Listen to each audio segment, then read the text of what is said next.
bukan berarti saya menyepelekan, tetapi ini kan bukan ujian sebenarnya. Ini adalah persoalan sosial. Persoalan sosial yang terjadi bukan sekedar fenomena alam. Ini kan kalau nggak salah saya dengar adalah masalah tata ruang dan perubahan iklim dan juga lingkungan.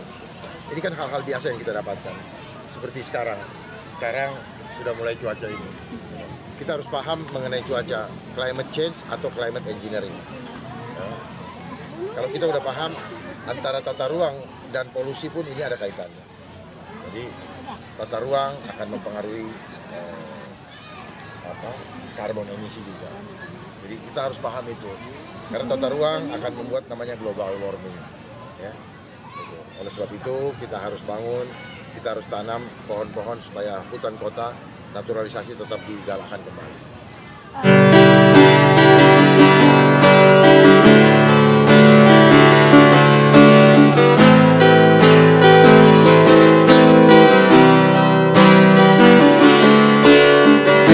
Waktunya sangat singkat sebelum cengkraman global semakin kuat.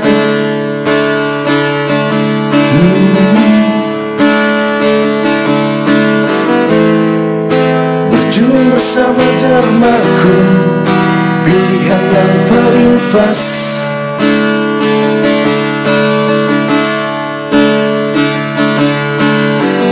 Tiket sudah di tangan kita, Tuhan beri kita kesempatan segera masuk berterang. Kita harus bergegas, Dharmaku jadi nakodanya, agar Jakartaku aman, menjadi kota peradaban yang teguh dan beriman. Sekarang dan seterusnya, Save Jakarta, Save Indonesia. Sekarang dan seterusnya, Save Jakarta, Save Indonesia. Spirit Nusantara menjadikan kita manusia mandiri menuju fitrahnya. Satu-satunya jawaban menghadapi guncangan dunia ini.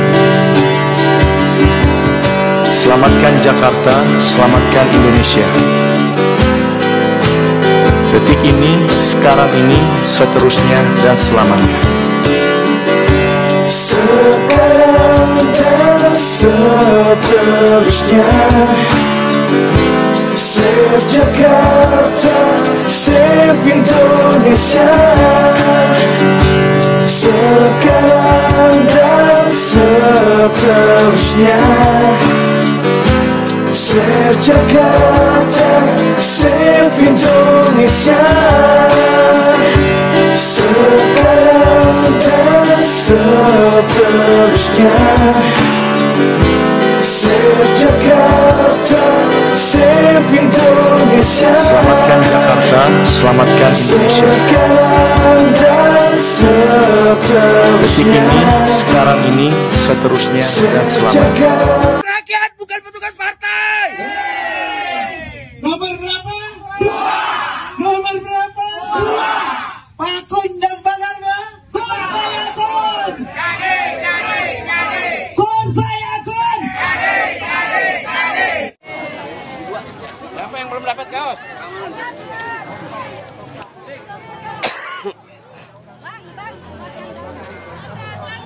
Arah ke Jaratul Afro.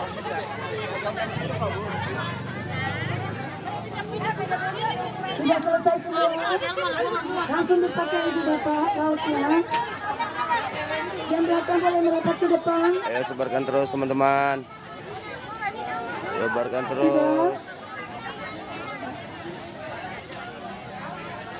Sebarkan terus teman-teman.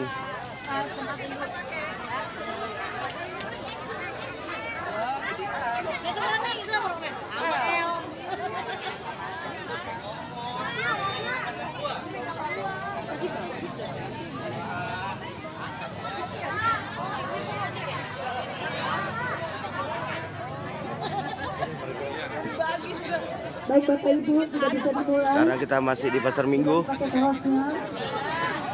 Yang belakang. Sudah. Ibu dari sini Ibu.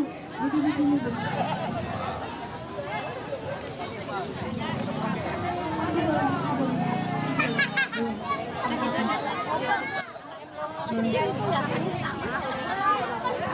Yang kecil berarti nih.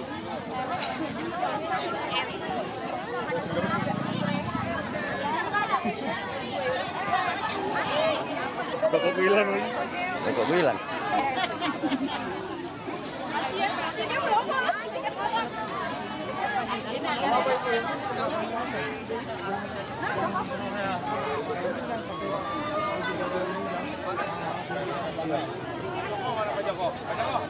Mungkin pedagang boleh dikasih kaosnya. Sebarkan terus teman-teman.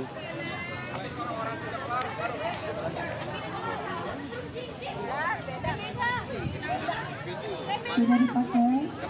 Masih ada yang datang.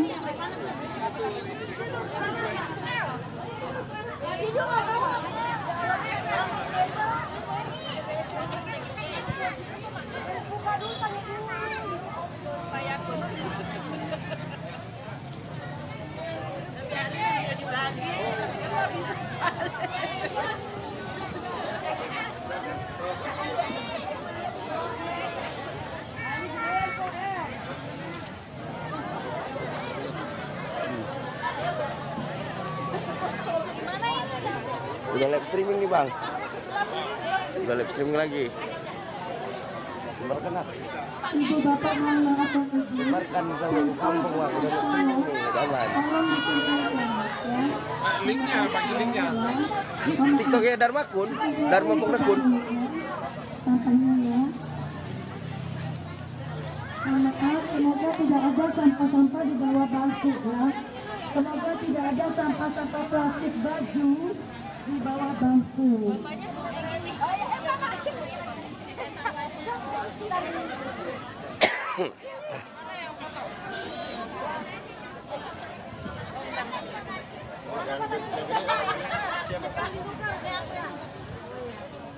Ya, ayo.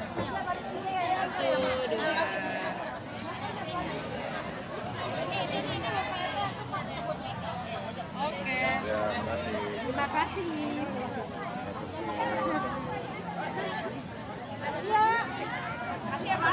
Terima kasih banyak. Makasih Bu. Ibu, kita mulai aja ya. Ibu yang berdiri di belakang.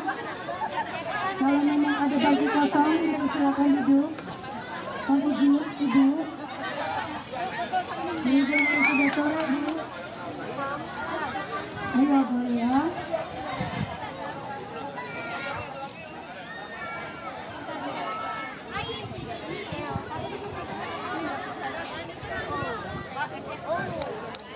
Tiket gratis. Bagaimana?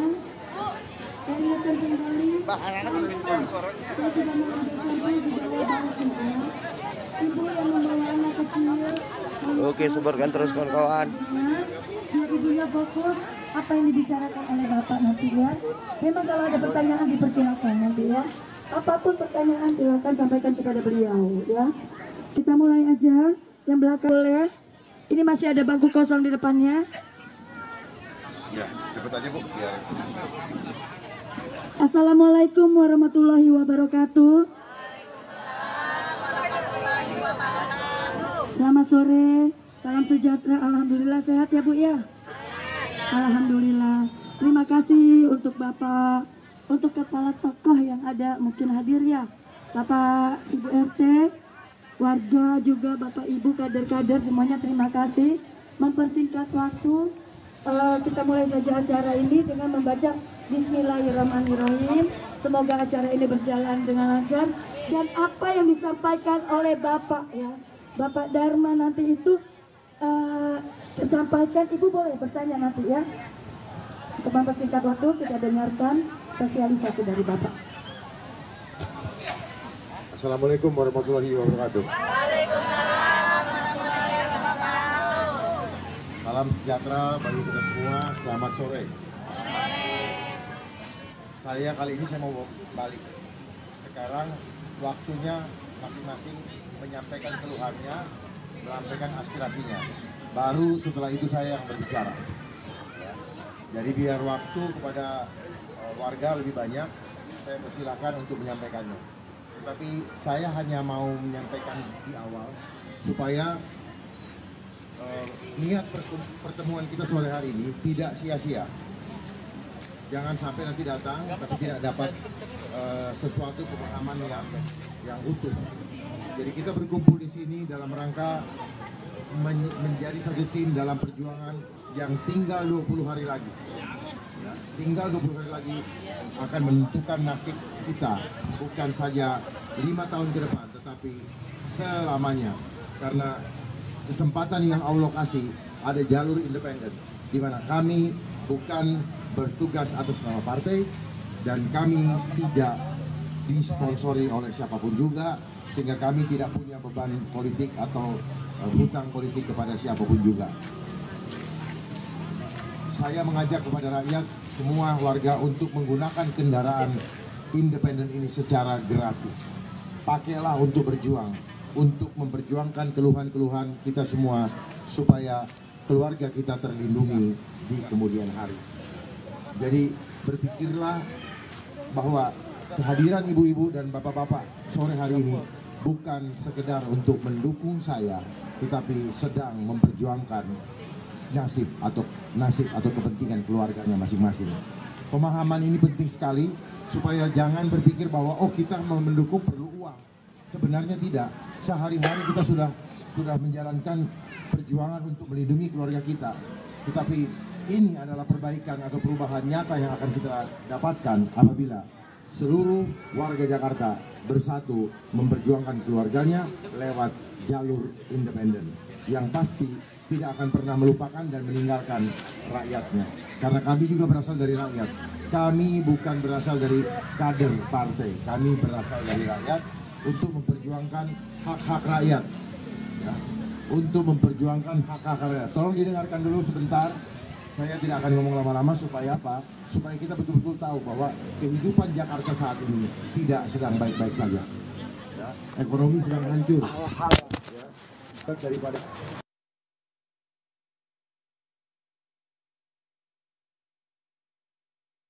dan dananya sudah turun ke Indonesia juga.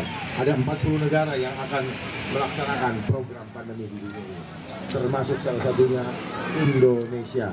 Artinya program tersebut adalah sudah direncanakan. Kalau sudah direncanakan berarti itu adalah keputusan politik. Oleh sebab itu saya maju dalam kancah politik ini tujuannya untuk melindungi rakyat semua supaya jangan terdampak pandemi yang menghancurkan ekonomi rakyat dan juga akan banyak yang kehilangan jiwa kalau sudah masuk ke ruang isolasi. Jangan pernah biarkan warga kita berjuang sendiri. Jangan pernah juga membiarkan saya berjuang sendiri. Ini bukan kepentingan saya pribadi, tetapi kepentingan kita bersama. Maka oleh sebab itu mari kita berjuang bersama. Percuma saya bicara mengenai banyak program, tetapi ketika ada pandemi, program tersebut akan terdegradasi, tidak bisa dijalankan karena kita tidak bisa bergerak ke sana kemari. Karena perjuangan ini memerlukan kebersamaan, gotong royong, baru rakyat bisa menjadi pemegang kedaulatan tertinggi di bangsanya. Saya buka ruang untuk warga menyampaikan keluh kesahnya, tetapi ingat ya, akan ada pandemi.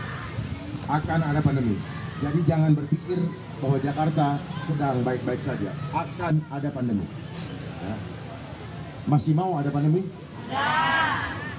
Oleh sebab itu mari kita bersatu supaya saya dapat memperjuangkan sehingga rakyat mempunyai hak menolak untuk tidak diperlakukan tidak adil dengan alasan kesehatan, dengan persyaratan-persyaratan administrasi yang dipaksakan kepada kita supaya kita menyerahkan akidah kita karena kita takut nggak makan.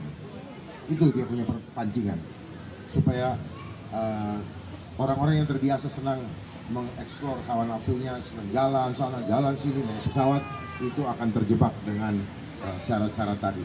Mereka akan menggunakan suatu aplikasi yang kita kenal dengan Satu Sehat, dan semua data-data kesehatan kita akan otomatis dikuasai oleh asing. Ya. Karena ini bukan masalah kesehatan murni, ini adalah agenda politik global yang menggunakan kesehatan sebagai covernya, sebagai kedok. Ya. Ya. Yang benar adalah healthcare, ya, merawat kesehatan, bukan tubuh. Kesehatan menjadi industri. Baik, saya buka ruang pertanyaan atau ruang untuk menyampaikan keluh kesahnya. Saya persilahkan. Silakan dikasih mic-nya. Mic-nya cuma satu. Oke, silakan berdiri yang mau bertanya. Ya. Karena percuma saya bicara kebanyakan program, nanti Bapak Ibu tidak paham. Ya. Yang penting sekarang kita rebut dulu Jakarta.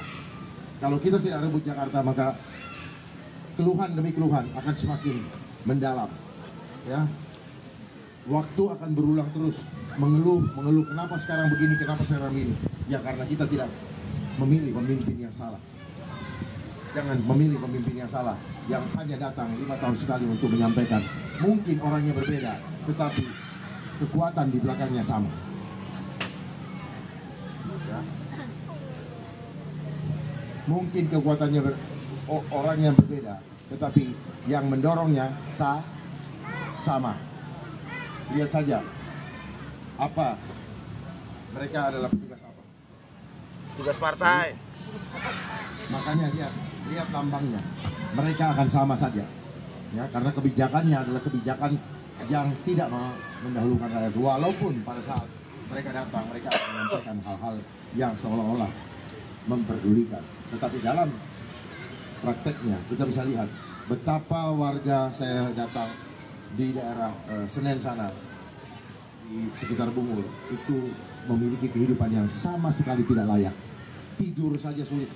Di dalam rumah ada 14 orang, bahkan ada yang punya 5 kakak, dan seterusnya. Ada yang tidak bisa, mau masuk aja harus begini. Ya. Kenapa begini? Karena dia bikin 2 lantai, bukan 2 lantai, dia belah 2 itu. Masuknya kira-kira hanya 1,5 meter. Masuk ke dalam panjang 3 meter, dia bagi 2, dia pakai tangga. Itu ada di daerah Jakarta Pusat. Saya sudah ke sana. Sangat menyedihkan. Bahkan untuk toilet umum, toilet saja tidak ada. Ya, bayangkan bagaimana mau hidup sehat. Kenapa itu bisa terjadi dan bertahun-tahun dan jaraknya cuma 4-5 menit dari istana. Lalu apa saja yang dikerjakan selama ini? Apakah tidak bisa diperbaiki? Bisa, kalau mau.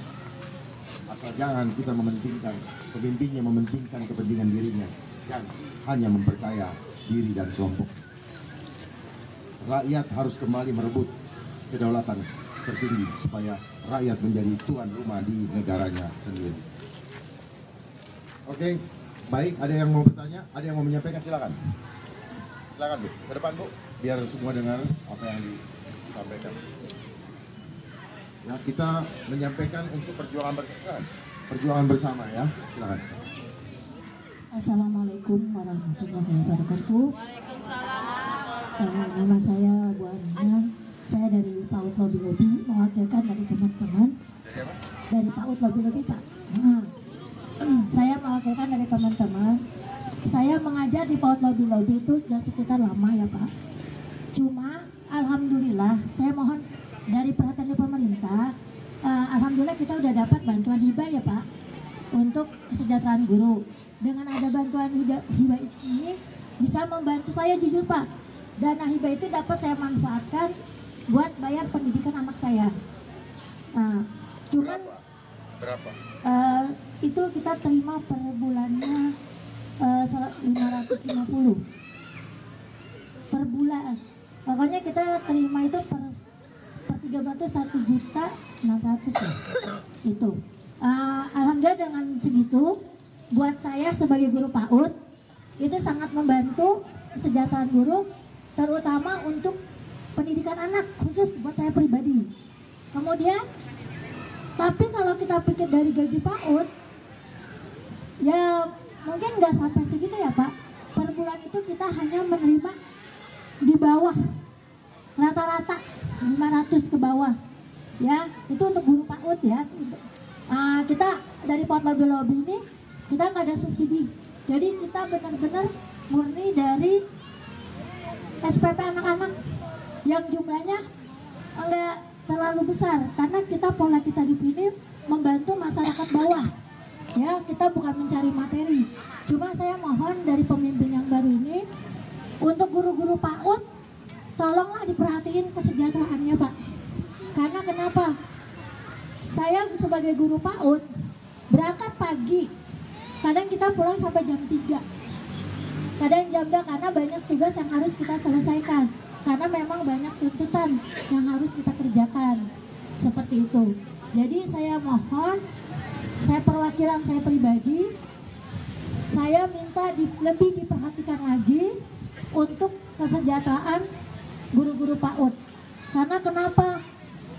Ya untuk menutupi itu semua, ya kita harus mencari pintu rezeki di luar. Karena dengan uang sebulan, maaf ya, di bawah 500 itu tidak menutupi. Tapi karena saya punya prinsip, rezeki pintu saya bukan di situ aja. Karena Allah buka pintu rezeki seluas-luasnya, kita punya niat. Nah, Allah udah buktikan gitu loh ke saya. Walaupun gaji saya cuma 300.000 ataukah 200.000 per bulan, tapi karena kita niatnya ibadah, Allah kasih jalan. Cuman saya minta dari nanti pemimpin yang baru, tolong lebih diperhatikan lagi guru-guru yang di bawah ini Pak. Soalnya kenapa ya tadi nggak cukup, kalau dibikin mungkin kalau suaminya kerja kantoran masih mending ya Pak. Kalau suami saya cuma pengangguran, sedangkan anak saya 3. Yang satu mereka masih yang nomor 1, 2 itu masih kuliah, yang satu lagi pesantren. Coba Bapak bayangin, uang dari mana saya harus bisa membiayai itu. Sedangkan saya punya prinsip, biarin saya sebagai guru PAUD, tapi anak saya harus jadi. Walaupun bagaimana jalannya, saya yakin karena masih ada Allah yang bantu saya. Seperti itu, karena itu prinsip saya. Cuman saya minta guru-guru yang masih honorer diberi kesempatan Pak, yang lulus masih SMA gitu loh Pak. Kan sekarang S1 yang mendapatkan dana itu mereka yang sudah S1, sedangkan di PAUD itu rata-rata SMA. Untuk S1-nya mungkin kurang ya Pak. Kayak contoh saya belum S1, jujur. Saya ngajar dari tahun 96 sampai sekarang, alhamdulillah saya masih tetap sebagai pendidik. Cuma itu saran saya, tolong mohon guru-guru kita dilindungin, karena banyak beberapa guru-guru kita maksud kita baik, tapi menurut orang tua kurang baik. Karena memang di PAUD itu lebih kesabaran, ya, lebih ke hati mainnya Pak. Karena kenapa? Ya karena itu takutnya nanti orang tua itu ada beranggapan persepsinya beda. Misalnya ada bukan kekerasan sih maksudnya, karena ada kendala kejadian guru bukan mukul ya, maksudnya ngedidik anaknya, tiba-tiba persepsi orang tua beda, akhirnya gurunya dituntut demikian. Padahal yang namanya guru mana ada sih seorang guru itu mencelakai anaknya, nggak ada. Yang ada guru ingin anak kita lebih pintar, lebih cerdas, lebih baik, lebih pintar, karena itu apa, simpanan untuk masa depan dia ke depan gitu loh Pak. Jadi itu tolong lebih diperhatikan lagi guru-guru yang masih honor, terutama saya pribadi. Itu aja sih. Assalamualaikum warahmatullahi wabarakatuh. Makasih. Ibu siapa tadi Ibu? Bu Aminah. Terima kasih Bu Aminah atas penyampaian keluh kesahnya. Memang guru honorer menjadi perhatian saya, makanya kami sudah menyiapkan tim ekonomi adab yang akan terdiri dari guru-guru honorer. Ya, didengarin Bu. Tim ekonomi adab akan diisi oleh guru-guru honorer. Sebenarnya kalau kita mau jujur, PAUD itu tidak perlu. PAUD itu sebenarnya tidak perlu. Karena anak-anak dari mulai 0 sampai 7 tahun itu adalah dia masa hipnosis, masa dia bermain, kognitifnya belum berkembang. Jadi tidak boleh diisi dengan apapun juga. Biarkan dulu dia bermain. Itu natural daripada manusia sesungguhnya. Tetapi apa mau dikata, agenda politik global membuat yang tadinya hanya kan taman kanak-kanak, ya, terus kemudian berkembang. Di zaman saya nggak hanya ada taman kanak-kanak, kemudian berkembang PAUD. Jangan-jangan nanti umur 1 tahun sudah dikasih apa? Di bawah PAUD lagi apa itu? Kesannya membuka lapangan pekerjaan, tetapi dampaknya kepada anak menjadi tidak bagus. Saya kasih tahu rahasia. Gitu. Karena bagaimanapun juga, biarkan itu anak bermain. Ya. Saya punya program nanti apa? Akan sekolah hanya cukup 3 jam. Sebenarnya ini saya harus buka. PAUD itu bukan agenda dari bangsa kita. Itu agenda global yang akan mendoktrin seorang anak tidak sesuai dengan apa yang seharusnya dia dapatkan. Karena kognitif seorang anak itu belum berkembang pada saat 0 sampai 7 tahun. Ingat ini. 7 tahun ke atas barulah mereka boleh diisi. Oleh sebab itu nanti sekolah yang benar adalah biarkan mereka bermain dulu sampai umur 7 tahun. Ya, tetap dijaga. Nah, karena apa? Tuhan, dia sudah punya fitrah dari Tuhan, Bu. Dia sudah punya fitrah dari Tuhan, Tuhan yang akan mengisi dia. Nah, setelah 7 sampai 9 tahun sampai kelas 3 itu diisi adab. Yang penting adab. Ya. Ya, yang penting adabnya dulu. Baru setelah dia lulus adab, baru diisi ilmu. Buat apa belajar ilmu-ilmu yang apa-apa kalau anaknya tidak beradab? Itu dulu. Makanya banyak korupsi di mana-mana karena diisi sesuatu yang tidak bermanfaat bagi jiwanya. Timbullah dia stres, timbullah dia berugal-ugalan. Memang anak-anak itu biarkan dia bermain. Itu fitrah sesungguhnya sebenarnya. Ya. Mungkin banyak yang tidak paham. Coba kita selidiki. Sejak tahun berapa ada PAUD? Munculnya PAUD sejak tahun berapa, Bu? Nah itu rencana daripada mereka untuk membuat apa? Kognitif seorang anak yang belum berkembang diisi dengan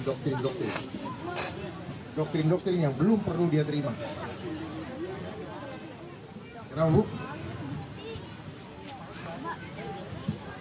Belum terlalu lama. Ya, dia butuh bertemu dengan orang tuanya langsung. Dia butuh diasuh oleh orang tuanya langsung, bukan oleh orang lain. Sesungguhnya begitu. Sesungguhnya benar begitu. Karena apa? Kasih sayang orang tua itu berbeda dengan kasih sayang orang lain.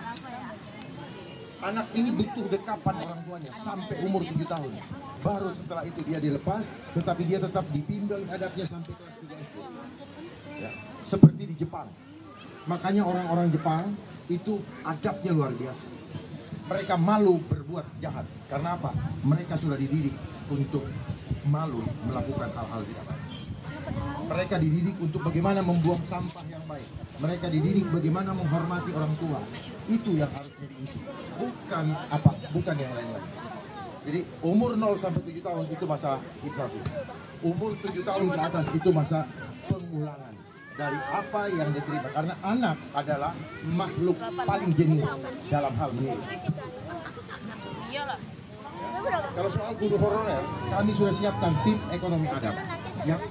Karena ibu-ibu punya hati mulia untuk mengajar, punya bakat dalam mengajar, maka ibu-ibu yang akan kami berdayakan untuk mendapatkan penghasilan jauh lebih besar daripada 1,5 juta tadi.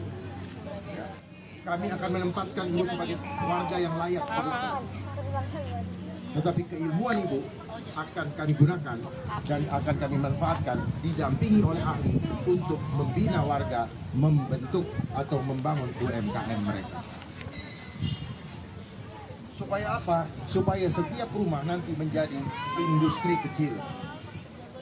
Kalau nggak paham nanti kami akan hadirkan ahli di dalam bidang yang disenangi atau yang diinginkan oleh warganya. Supaya setiap UMKM di setiap rumah nanti menjadi industri kecil. Untuk apa? Untuk menutupi ketidakmampuan suaminya menutupi biaya rumah tangga. Dan saya sudah siapkan program namanya apa? Getuk Tular Adab. Di mana seluruh rakyat kalau bersatu, rakyat Jakarta akan makmur. Kita bekerja sama, sesama rakyat bekerja sama dengan produsen.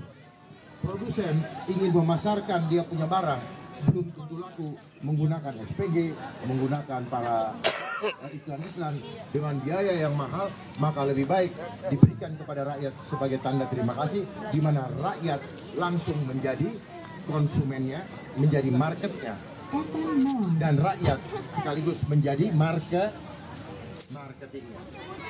Dan ini akan didapatkan terus-menerus sampai anak cucu, bisa diwariskan sampai cucu dan cucu. Ya. Nanti saya akan buatkan aplikasinya dan cukup bekerja dari rumah.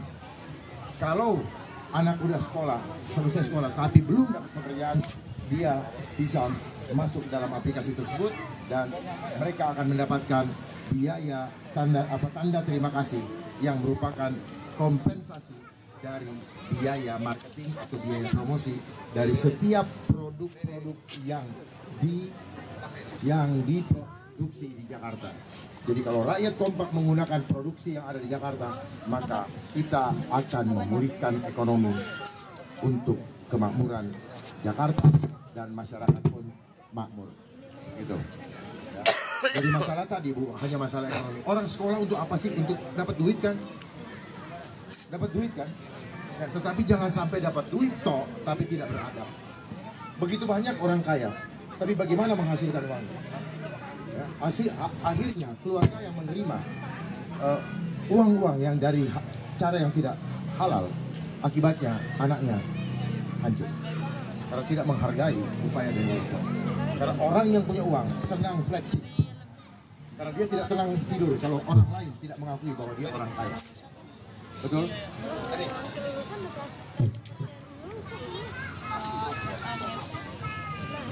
Jadi masalah honorer tadi sudah terpecahkan dengan saya membentuk tim ekonomi adab untuk semua di setiap RT dan RW akan ada tim ekonomi adab.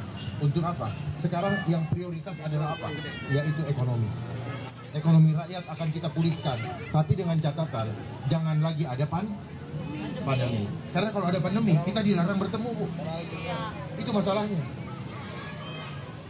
Selama pandemi Ibu kesulitan nggak?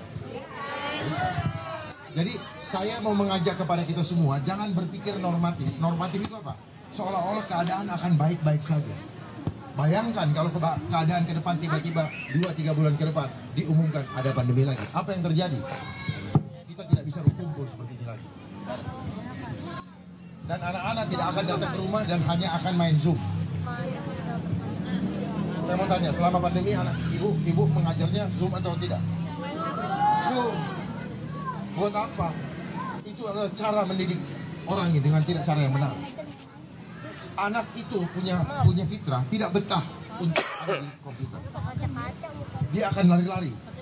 Dan ibunya akan jengkel. Karena apa? Ibunya bayar, tetapi anaknya tidak konsentrasi. Karena memang dia punya fitrah. Dia tahu bahwa ini tidak cocok buat dia. Jadi sebenarnya tubuh kita ini tahu bahwa apa yang tidak cocok buat kita membuat kita menjadi stres. Membuat kita tidak nyaman. Ya, pahami itu. Ya. Zoom itu bukanlah cara mendidik dengan benar. Bahkan ibadah pakai Zoom itu tidak benar. Itulah cara politik global untuk menjauhkan manusia dengan manusia lainnya. Lihat orang di balik batunya. Bahwa kita makhluk sosial yang harus selalu bertemu dan bergandengan tangan, dipisahkan oleh apa? Oleh visual, oleh internet, lewat Zoom. Ya. Ada hal-hal tertentu kita bisa gunakan ketika kita nggak bisa ketemu. Tetapi bukan digunakan untuk selama-lamanya. Dan itu nanti akan dipakai selama-lamanya. Kita akan dipisahkan satu dengan yang lain. Dan dihubungkan dengan teknologi. Teknologinya bayar, internetnya bayar. Lalu suatu saat listrik dimatiin, internetnya mati. Dan akhirnya kita tergopoh-gopoh. Lihat sekarang, kehabisan pulsa aja udah bingung. Termasuk saya. Termasuk saya. Bayangkan, hidup mati kita hanya ditentukan oleh pulsa. Ya.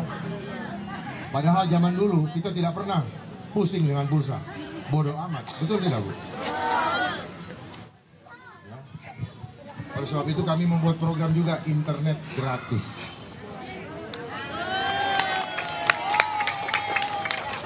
Tetapi penggunaan internet itu harus dididik dulu adabnya.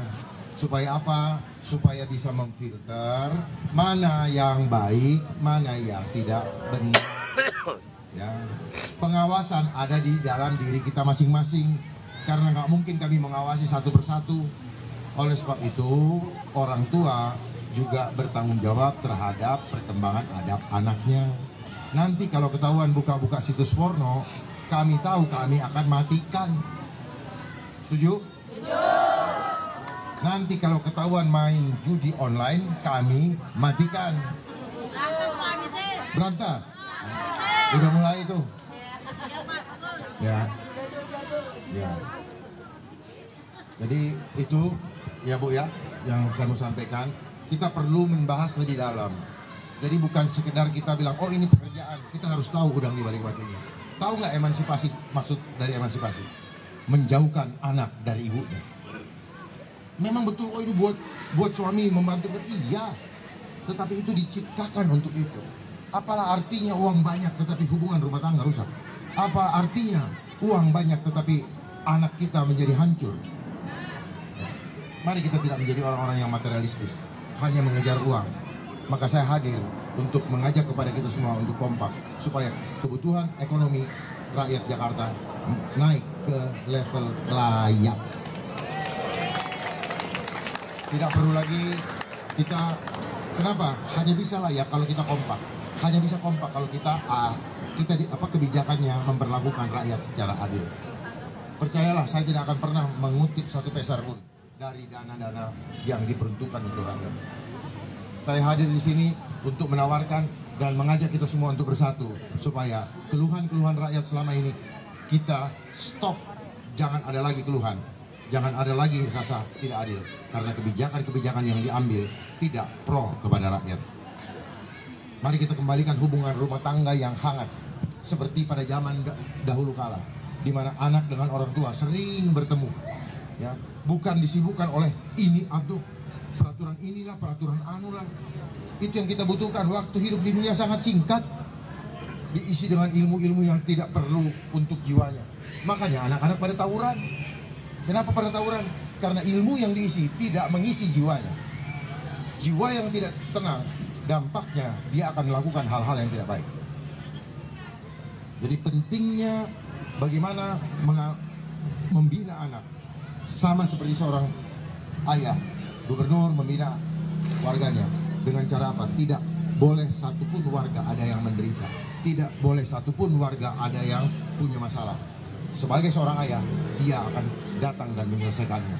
Kami akan menyiapkan 24 jam respon cepat pelayanan publik. Kapanpun ada masalah, silakan laporkan dan tim akan turun. Bukan sekedar laporan, kami hanya menerima laporan, tetapi kami akan turunkan tim. Dan rakyat boleh protes, menyampaikan kepada ada tim lagi yang akan mengkoreksi, mengaudit apakah mereka mengerjakan dengan baik. Rakyat akan laporkan, Pak, sudah 3 hari kok nggak datang-datang. Oh, sudah 24 jam kok nggak datang-datang mereka. Ya bisa saja, seperti ada kejadian, kita melihat ada seorang keluarga yang bapak sama anaknya bunuh diri bareng-bareng. Kalau ada yang tahu, sebelum terjadi itu, segera kasih tahu, kita turun tangan untuk melibatkan. Jadi tidak ansih perlindungan kepada rakyat itu dikerjakan oleh polisi, tidak. Kita semua sebagai seorang bapak, tanpa menunggu aparat, harus terjun langsung untuk menyelesaikan masalah warganya atau anak-anak. Dan tidak boleh satupun warga di Jakarta tergusur karena kehidupan yang mahal, karena sistem yang memaksa rakyat untuk pergi. Karena apa? Karena hidupnya mahal, sehingga rakyat yang ada tidak lagi sanggup untuk bertahan di Jakarta. Sehingga nanti Jakarta hanya akan diisi oleh mereka-mereka yang memiliki uang dan memperkaya diri. Lalu buat apa gunanya kami sebagai bapak kalau tidak melindungi anak-anaknya? Tadi saya lihat ibu masih mau angkat tangan. Ya. Silakan. Gak apa-apa, kita diskusi tuntas supaya paham betul. Karena apa? Karena sistem yang ada selama ini, banyak orang yang hanya jadi apa? Robot, menjalankan tanpa tahu tujuannya kemana. Silakan.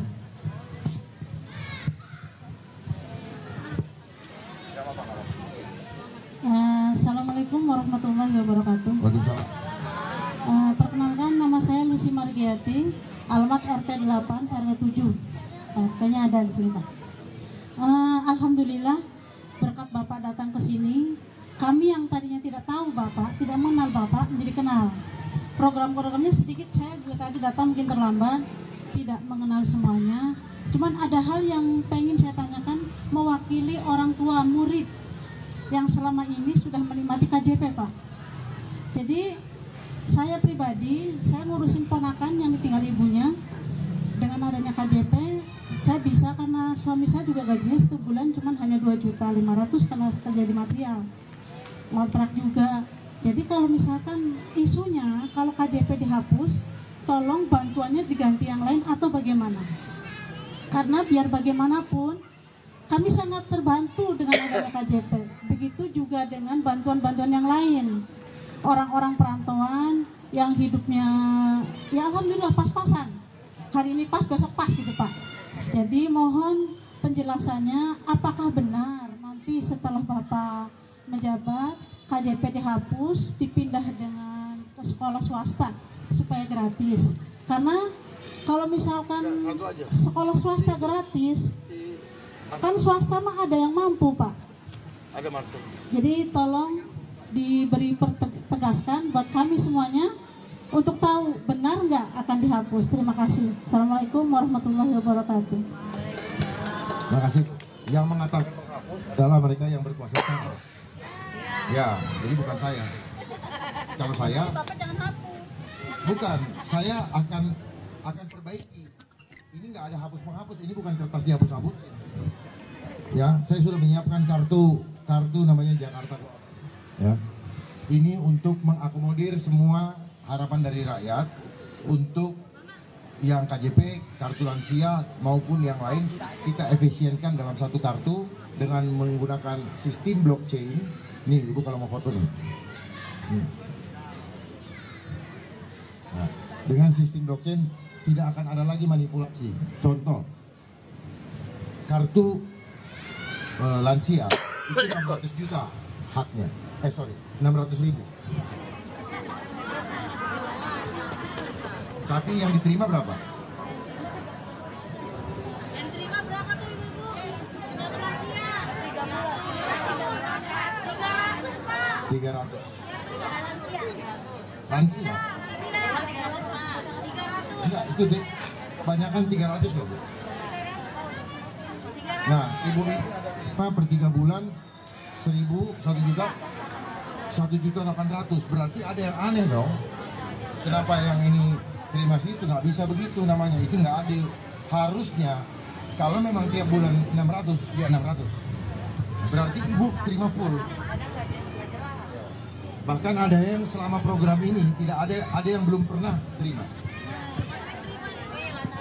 Iya, saya tahu. Saya mau ngasih tahu bahwa dengarkan ya, ada tiga klasifikasi.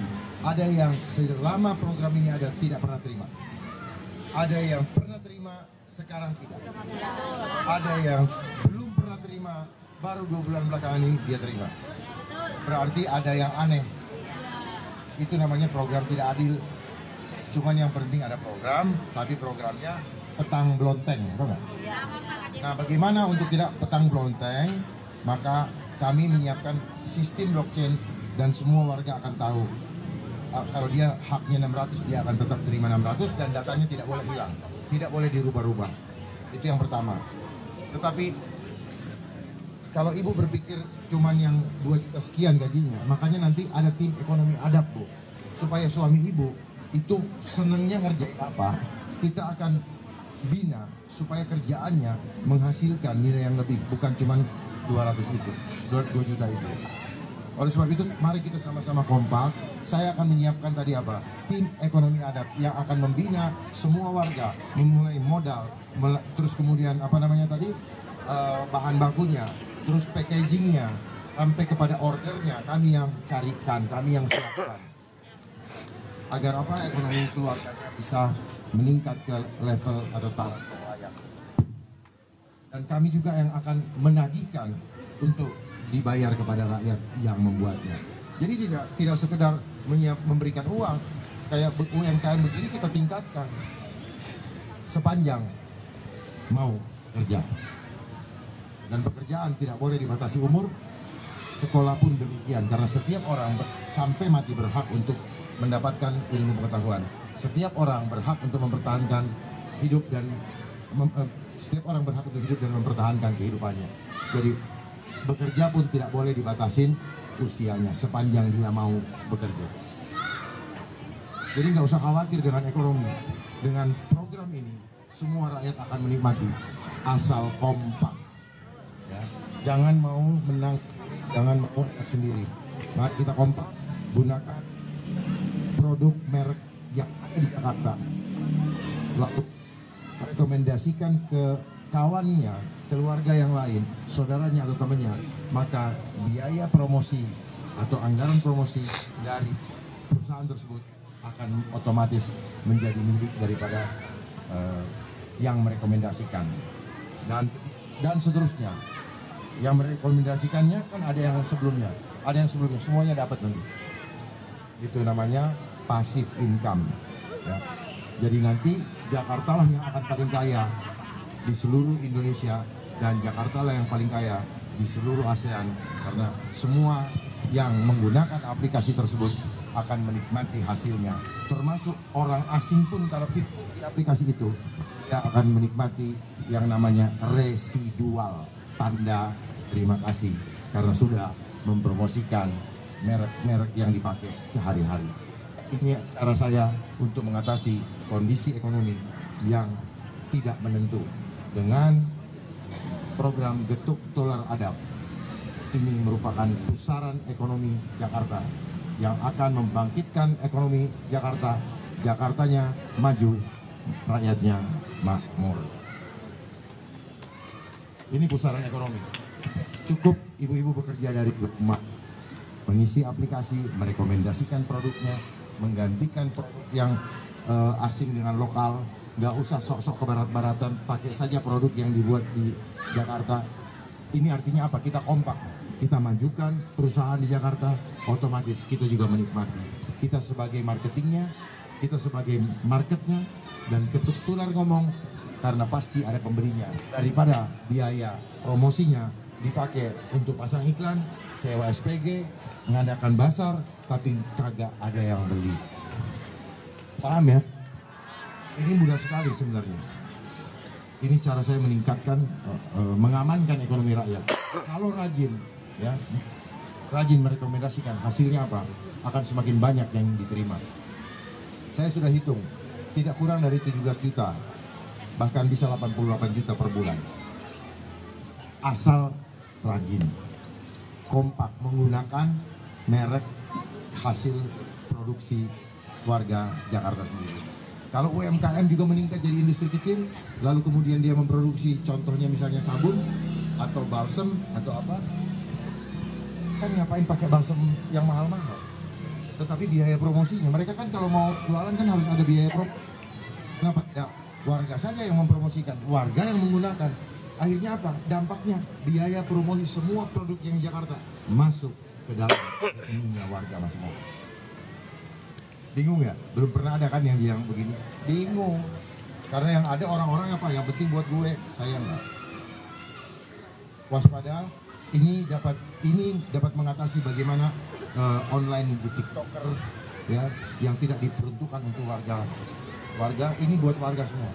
Dan juga sebentar lagi ada namanya aplikasi temu dari Cina yang akan melibas habis karena mereka langsung dengan pabrik, otomatis semua dagangan yang lain akan mati. Namanya tep, ya. Jangan dicari, jangan dipakai. Tunggu kami menjabat. Kalau Tuhan izinkan, maka kita dapat mengatasi semua itu. Jangan lagi belanja online, ternyata apa? Merugikan yang lain. Memang menyenangkan online. Tinggal tidur-tidur, pesen, nyampe ke rumah. Yang ada kita jadi boros, pengen ini, pengen itu. Dia goda kita dengan iklan terus. Itulah selama ini ada pepatah mengatakan dari mata turun ke hati. Kita tergoda oleh promosi-promosi itu. Padahal tujuannya apa? Membuat kita menjadi konsumtif. Konsumtif itu apa? Boros. Dan akhirnya karena kita boros, banyak sampah. Sampah kita beli ini di rumah tidak diajarkan adab sampah. Akhirnya dibuang kemana-mana. Akhirnya sungai-sungai menjadi mampet dan kotor, bau. Siapa penyebab semuanya gitu? Kita juga. Terus kenapa kita ribut? Oke, karena udah sore. Nah, saya mau ingatkan lagi, dalam waktu dekat akan ada serangan fajar. Saya hanya pesan, saya hanya mau mengingatkan, yang menerima serangan fajar adalah mereka-mereka yang akan membiarkan warga yang lain disiksa oleh mereka yang memberikan itu. Dan jangan mengeluh ketika yang dipilih itu korupsi, karena itu adalah peran ibu-ibu, bapak-bapak yang menerima serangan fajar itu.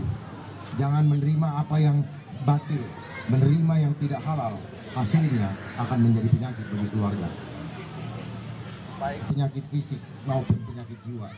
Dan akan ada penderitaan panjang karena mereka bilang, kan gua udah bayar, ngapain lu protes gue? Di sini paham ya? Bertahanlah hanya dalam waktu 20 hari lagi. Tidak lama. Tetapi ini menentukan nasib keluarga kita. Nasib keluarga kita ada di dalam keputusan kita masing-masing. Bertahan sampai 20 hari ke depan, tanggal 27. Lalu kita berjuang bersama dan perubahan nyata akan terjadi karena kita gotong royong memperjuangkannya. Jangan berpikir mendukung saya. Kalau hanya mendukung saya, itu akan ada namanya tetapi dukunglah, perjuangkanlah kepentingan keluarga kita masing-masing. Perjuangkanlah kepentingan keluargamu, keluarganya, supaya apa? Supaya keluarga kita mendapatkan kepastian hidup yang layak di kemudian hari. Ada lagi? Ada lagi, jangan sungkan-sungkan menyampaikan. Ya, silakan. Kita harus berani kritis terhadap hal yang tidak baik. Ya, jangan kita takut untuk menyampaikan sesuatu yang baik bagi kepentingan orang banyak. Ya, sama sore Pak Pram. Salam kenal dari Islam Indonesia. Islam senang. Oh, lupa.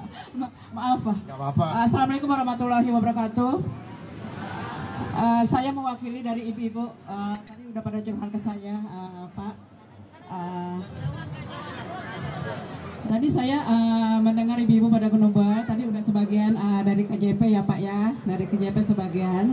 Nah sekarang saya mau nanya Pak, bila mana Bapak nanti terpilih jadi gubernur yang terpilih, insya Allah nanti saya akan mendukung Bapak dengan para member saya di Kemang Raya dan sekitarnya, insya Allah.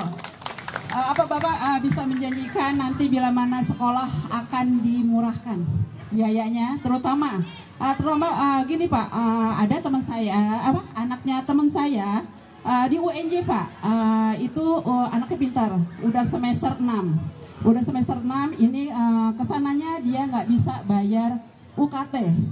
Nah terus dia frustasi karena dia nggak bisa curhat, orangnya pemalu, akhirnya dia jangan disingkat, banyak yang nggak tahu. UKT itu uang ini ya, untuk kuliah ya, uang untuk kuliah apa? Apa namanya? Uang tahunan ya, itu ya. Udah biasa kan uang kuliah kalau disingkat ya. Uang kuliah tahunan ya itu UKT namanya. Itu akhirnya temannya anak saya itu keluar begitu saja.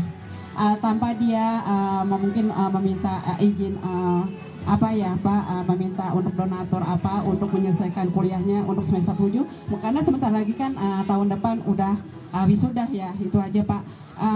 Untuk yang saya tanyakan yang pertama ini, apakah Bapak bisa menjanjikan seandainya Bapak menjadi seorang gubernur, untuk sekolah ini akan bisa dimurahkan? Apa Bu? Ya mungkin biaya sekolah. Biaya sekolah ini begitu. Ya, biaya sekolah maksudnya Pak. Karena sekolah ini kan mungkin mahal ya. Setiap janji-janji calon gubernur dari tahun ke tahun, yang saya dengar ini katanya sih janjinya itu sekolah akan dimurahkan. Ya, yang mereka dapat biaya mahal. Apalagi sekarang antara negeri dan swasta itu hampir sama Pak. Hampir sama dengan ya, karena ya kita dapat negeri juga ya, kita biayanya mahal juga ya, apalagi swasta. Insya Allah kita doakan Bapak akan menjadi calon gubernur yang kita pilih. Amin ya Bapak, amin ya Pak. Nanti kita ada yang senam ya Pak. Ya oke, itu aja Pak. Terima kasih. Assalamualaikum warahmatullahi wabarakatuh. Coach Imax. Nah, ya, makasih Coach Imax. Jadi tim ekonomi adab itu adalah mentoring atau coaching, jadi sama seperti itu.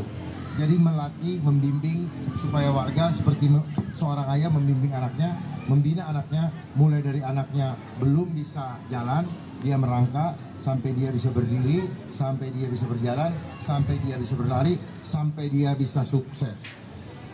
Itulah fungsi seorang ayah, dan tidak boleh ada satupun warga yang disingkirkan hanya karena dianggap tidak mampu. Itu jadi tidak boleh membeda-bedakan. Bahkan dia sudah sukses tetap dikawal, dibina, jangan sampai ya atau ke jalan yang salah. Sampai waktu berakhir masa jabatan, sampai nafas kami berakhir di dunia ini. Itulah sejatinya seorang ayah. Jadi apa yang disampaikan Ibu tadi betul sekali. Banyak sekali orang terobsesi dengan pendidikan, tetapi banyak orang yang tidak memikirkan setelah dia sekolah, dia mau kerja kemana. Itulah membuat banyak sekali orang frustrasi. Ya, itulah yang banyak sekali membuat orang frustrasi. Sudah sekolahnya mahal, begitu keluar sekolah, gak ada pekerjaan. Lalu kenapa masih mau sekolah?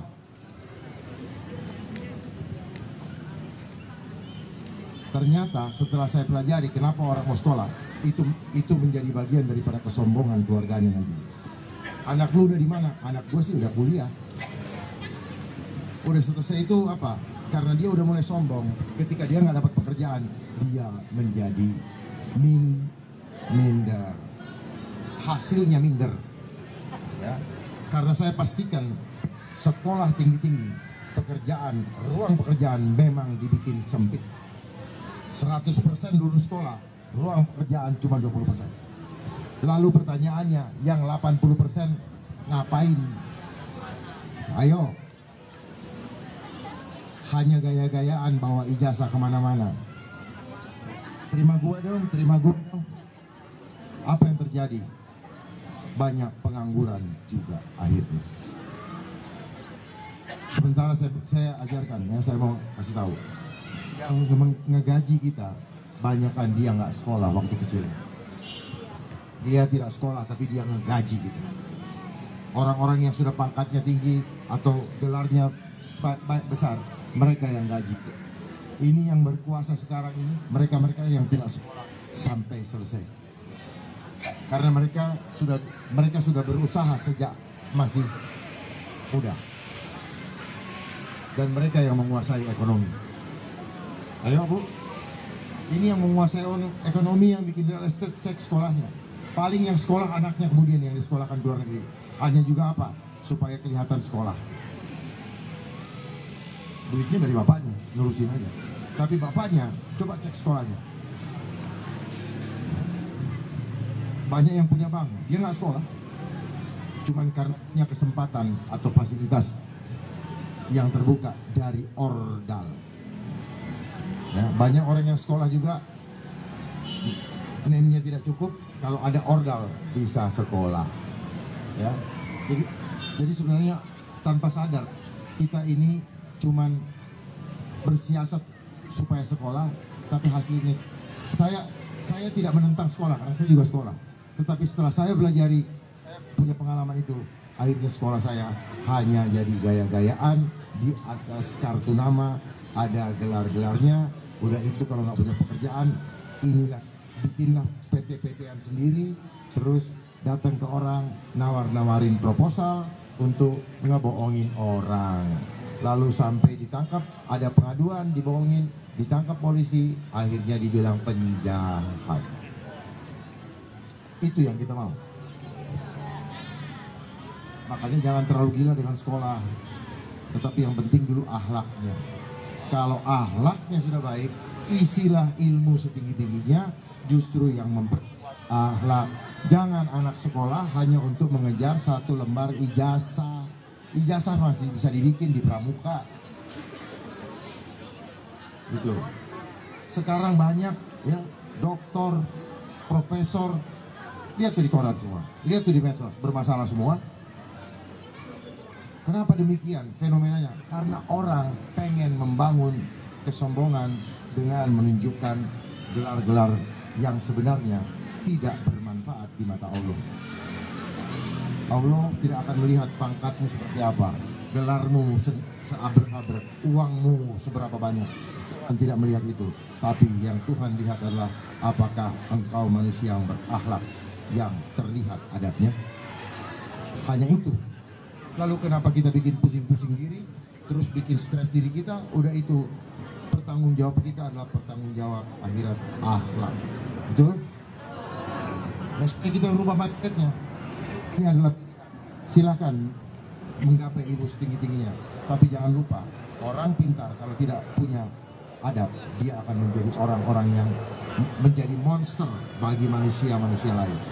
Karena orang pintar saja, apabila orang pintar itu mengambil keputusan berdasarkan kepentingan dirinya sendiri, dia masa bodoh dengan orang lain. Yang penting gue enak. Itu orang pintar. Orang pintar itu selalu tahu apa yang dia mau. Mau ini, mau itu, mau anu, mau itu, mau ini, mau itu, mau ini, mau terus itu. Mau mobil, mau rumah, mau apa. Tetapi orang yang bijak, dia tahu mana yang tidak boleh sama Tuhan. Bedanya di situ. Dan orang bijak, dia akan selalu mengambil keputusan yang mementingkan manfaat buat sesama manusia. Bedanya di situ. Pilih pintar atau bijak. Pintar dan bijak. Kita butuh pemimpin-pemimpin yang pintar tapi juga bijaksana, karena dia tahu ada Tuhan yang mengawasi langkah-langkah keputusan hidupnya. Jelas? Kalau memilih pemimpin yang demikian, gak usah pusing lagi dengan segala macam yang dikhawatirkan selama ini. Ya, banyak di antara kita beragama tetapi tidak takut sama Tuhan. Betul? Semoga yang ada di hadapan saya saat ini, mereka, ibu-ibu, bapak-bapak, adalah orang-orang yang lebih takut kepada Tuhan dari siapapun, dari apapun yang ada di dunia ini. Saya mengajak untuk itu karena saya juga sudah menerapkan kepada diri saya.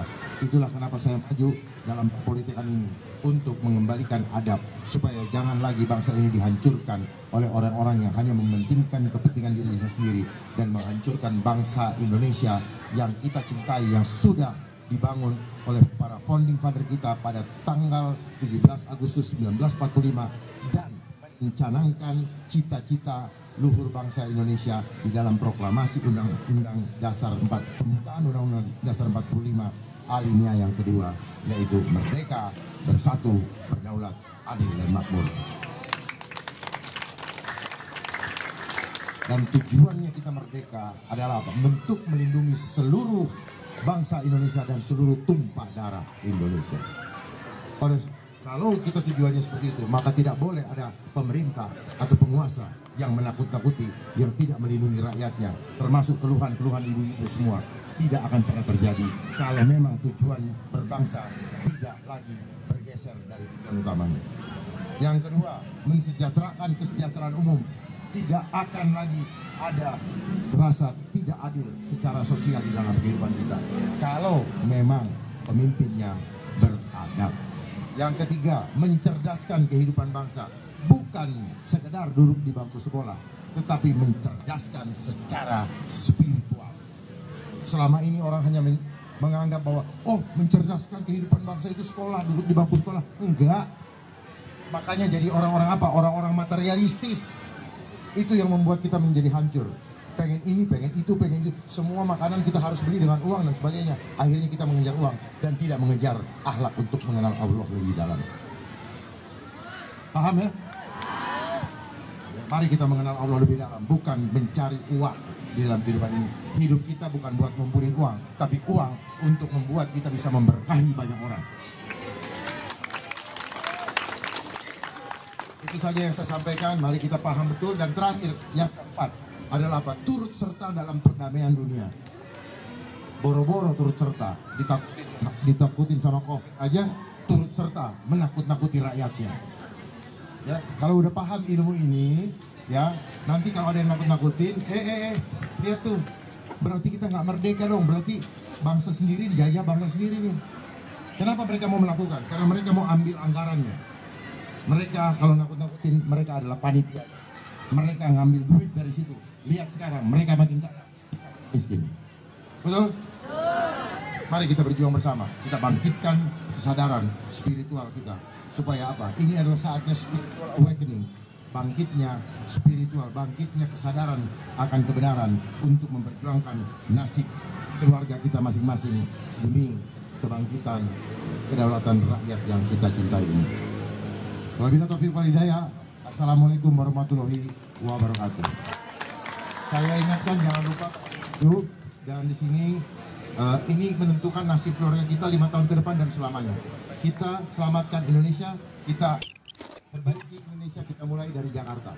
Karena kalau Jakartanya aman, karena pimpinannya paham apa yang dilakukan, maka provinsi lain akan meniru Jakarta. Kami ingin seperti Jakarta, karena Jakarta akan saya jadikan planet aman untuk seluruh warga Jakarta. Jadi kalau nanti ada pandemi, saudara-saudara kita di daerah dikejar, suruh datang ke Jakarta, ngumpet ke Jakarta, ketemu dengan kita akan jaga. Boleh dicatat omongan saya, ya. Nanti akan ada yang dikejar-kejar, iris kuping saya ini.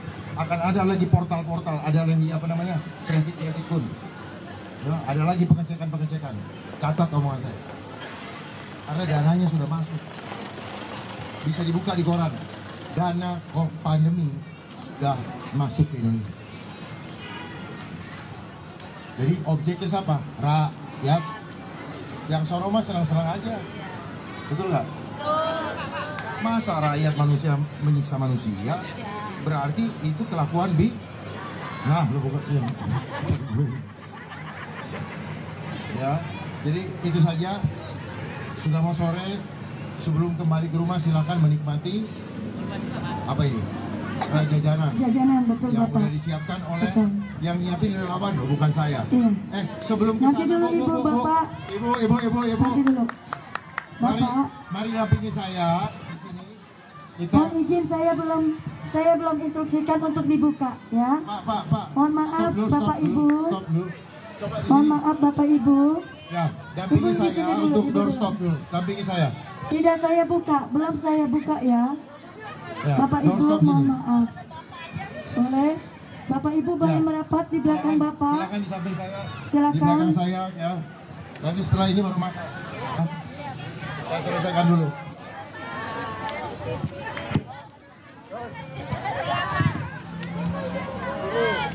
Ya. Tanyain jam berapa keluar?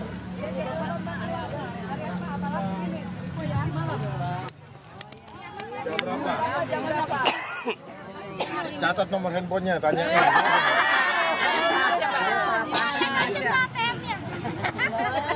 Jangan nonton sinetron dulu. Bentar. Haus.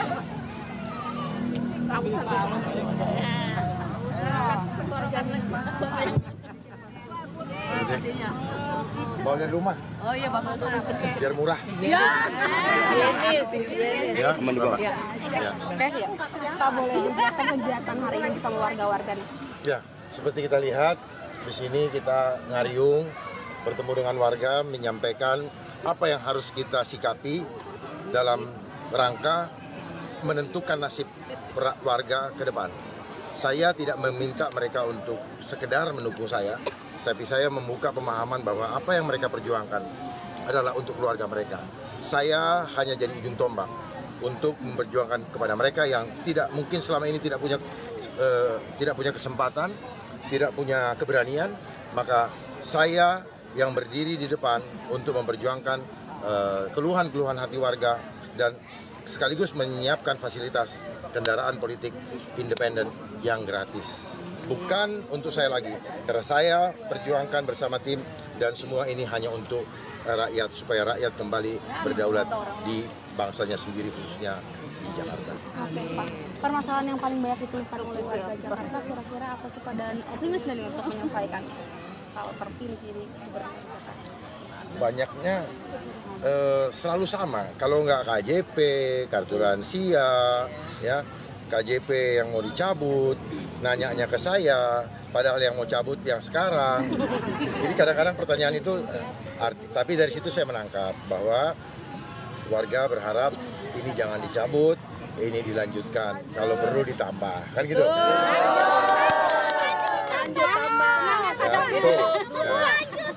Lalu yang berikutnya kartu lansia. Keluhan yang saya selalu dengar di setiap kunjungan saya itu mereka hanya terima Rp300. Tapi tadi tahu-tahu ada yang diterima per 3 bulan tapi komplit 1,8, berarti dia terima setiap bulan 600. Nah, memang standarnya atau plafon atau pagunya itu 600 per orang. Tetapi rata-rata yang saya dengar mereka hanya terima 300. Berarti ada potensi penyimpangan. Saya berharap ini salah, hanya kesalahan administrasi. Tapi kalau itu sampai terjadi ya kebangetan. Ya. Terus hal-hal lain lagi, masalah guru honorer tadi juga meminta untuk diperhatikan kesejahteraannya. Ya. Terlalu miris mendengarnya. Masa hanya dapat uang di bawah 500, kalau nggak salah tadi 350 kalau nggak salah ya. Itu tidak layak sekali. Kita akan tingkatkan dan tentunya ke depan kami sudah tiapkan konsep tim ekonomi adab yang akan diberdayakan oleh guru-guru honorer karena mereka memiliki hati emas karena sudah niat untuk menjadi pengajar dan membina warga. Oleh sebab itu akan kami berdayakan setiap guru honorer di setiap RW dan didampingi oleh seorang ahli dalam bidang yang dibutuhkan. Misalnya ada bidang kesehatan, ada seorang ahli kesehatan. Ada yang membuat misalnya senang bikin tas, ya kita siapkan ahli yang membuat tas, termasuk quality controlnya. Supaya nanti warga yang punya niat kerja, ingin berpenghasilan lebih, bisa kita tingkatkan menjadi UMKM yang sukses dan terlebih lagi bisa menjadi industri kecil. Jadi kami dari mulai modal, bahan, packaging, order sampai penagihan kami siapkan. Oke, ini boleh nih Pak, soal debat kan H-11 nih Pak, ada nggak sih kira-kira persiapan khusus dari Pak Darno untuk debat ketiga nanti? Saya sebagaimana biasa sudah lama saya mengamati masalah yang akan dibicarakan di debat ya. Jadi tidak ada hal-hal khusus yang kami siapkan. Ini kan bukan. Bapak sehat? Alhamdulillah. Saya biasa kan? Iya. Bukan berarti saya menyepelekan, tetapi ini kan bukan ujian sebenarnya. Ini adalah persoalan sosial. Persoalan sosial yang terjadi bukan sekedar fenomena alam. Ini kan kalau nggak salah saya dengar adalah masalah tata ruang dan perubahan iklim dan juga lingkungan. Ini kan hal-hal biasa yang kita dapatkan. Seperti sekarang sudah mulai cuaca ini. Kita harus paham mengenai cuaca, climate change atau climate engineering. Ya. Kalau kita udah paham antara tata ruang dan polusi pun ini ada kaitannya. Jadi tata ruang akan mempengaruhi karbon emisi juga.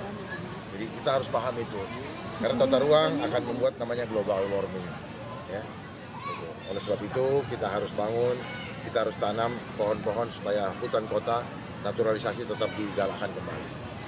Boleh nih Pak terakhir soal rencana program 7 hari membangun underpass dan overpass itu untuk mengatasi kemacetan Jakarta itu gimana sih Pak? Boleh dijelaskan sedikit? Ya, mungkin sudah pernah melihat video-video yang beredar ya? Ada ya? Ada. Ya, dari situ sudah terlihat sekali kan? Ada tiga bagian video. Yang pertama bagaimana membangun underpass dan overpass dalam 7 hari. Kenapa bisa 7 hari? Karena dibangunnya di luar dulu. Pelaksanaannya 7 hari. Jadi ibarat knockdown, disiapkan di luar, lalu begitu pelaksanaan tinggal diangkut dan dipasang sesuai dengan lokasi yang dibutuhkan. Tadi sudah ada proses-proses sebelumnya ada 7 hari itu. Ya. Jadi makanya kita harus cerdas. Kenapa? Soal hal tersebut bukan hal baru sebenarnya. Karena di China lebih luar biasa lagi. Mereka bisa membangun 50 lantai dalam 30 hari. Kan luar biasa. ya, bahkan mereka bisa menjulang tinggi. Jadi kita harus adaptif juga dalam melihat bagaimana perkembangan itu selama itu menguntungkan. Jangan teknologi menguasai kita, tapi kita yang manfaatkan teknologi untuk kemaslahatan bangsa. Oke, cukup Pak. Coba ya, makasih. Kasih Pak Dharma.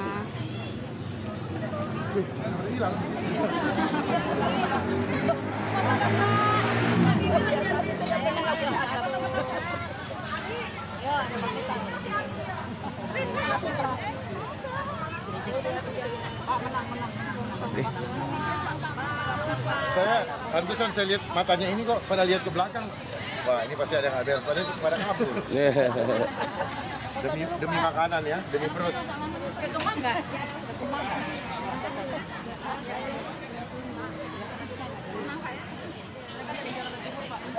Dari Palu.